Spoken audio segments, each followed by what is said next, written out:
What's the future of Yiddish? Sometimes people ask that. I was once asked kind of like to be part of another project like this, to talk about Yiddish. And what I felt was I was hesitant, and maybe I misinterpreted what was asked of me. I don't deny the possibility.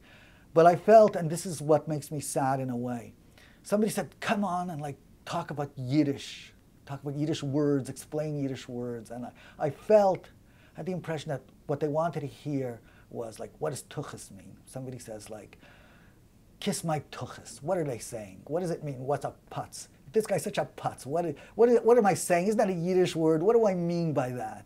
You know? And I have nothing against that. It's an absolutely important part of Yiddish, but also it goes beyond that.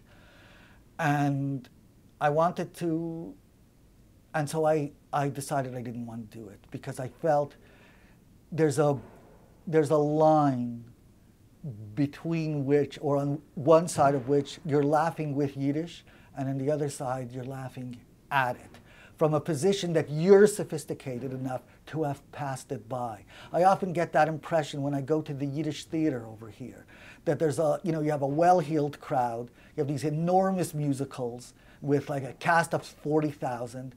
Everybody's, for each of the 40,000, they've all got relatives that are going to buy tickets and stuff like that. And we pass it by once we leave the show. Everybody loves it. It's nostalgia. Nostalgia's great, incidentally, but we love it, for this reason.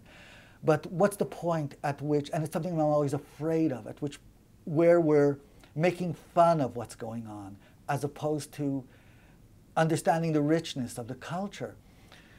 And it's like, they used to say, for example, one of the advantages of Yiddish and old Jewish life was like the absence of class distinction. There's an old Yiddish expression, basically, or a proverb, if you want to say it, that the person who puts, when you're sitting on a train traveling, Jews used to always travel on trains, and the person you see facing you,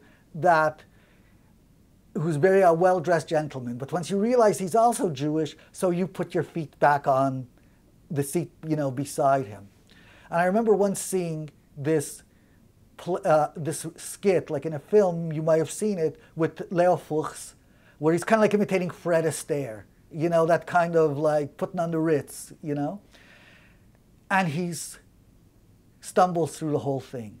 Now, if you watch it from a certain eye, and from a certain, one might almost say Yiddish sensibility, from a certain one, you can see that he's making fun of that phony, putting on airs, phony aristocracy.